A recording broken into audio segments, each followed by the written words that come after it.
I would get shin splints from the running, even from marching just on pavement and boots, to the point where I would get running waivers because the pain would be so bad. Bruising, visible bruising up and down the shin. So it really put me out of running in the military for a long time. When I first met my patient Kelly, she was, first of all, a very young patient in my eyes, having a lot of issues with her feet and never really getting the answers she was looking for from the other physicians she had visited with. And I could tell she had done her research. I had gone to a previous doctor who was going to do something a lot more invasive. I was going to be on crutches for months, and I didn't know that it was just basically because of the overpronation and that there was anything you could do about that until Dr. Ledesma told me about HyProCure.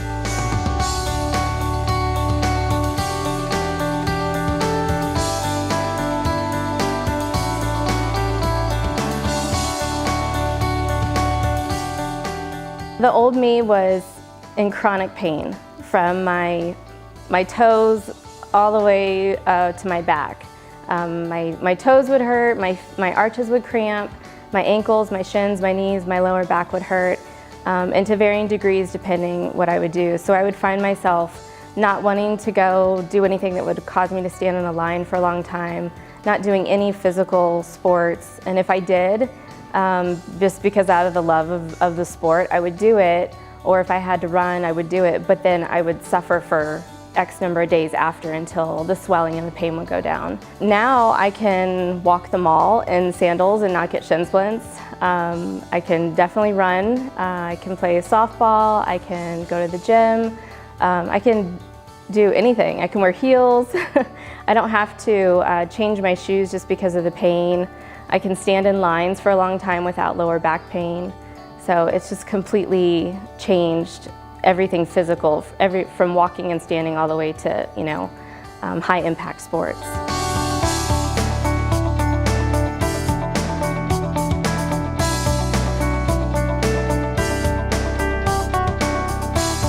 In my eyes, for adults, there is no comparison. And the nice thing about it is as well as it works for adults, it works just as well, if not better, for kids. The kids, I find myself, with the older implants, I tended to be a little bit more tentative or shy about letting them be on their feet right after surgery. With the HyProCure, unless I'm doing something else on top of that procedure, I'll let them walk pretty much that day and put them into sneakers within a week. And they're back to their relative normal lives in regular shoes, very little recovery issues at all. I always get caught off guard by how much it affects my patients. I expect to hear the stories of it, but actually having them in the office and saying, I can walk, I can do things now. I don't limp, I walk normal, I stand taller, I can run faster. And it's always cool to just see it on their face, not so much the words that they're saying to me, but just you could tell. For me, it's just I can rely and be confident on the procedure and the implant itself for producing those kinds of results. I mean, it can be extremely dramatic in a lot of cases, and for me, that's what the enjoyment I get out of offering that procedure is because I know it's a good procedure. It's an excellent, superior implant compared to the other competitors. And I love seeing that kind of response. I'm an engineer, so I research everything. And I researched this before I did it because I certainly wasn't going to go through it and not do that. And the testimonials that I read and watched, they were true. Like everything I'm saying was like what I heard them say, and they were real.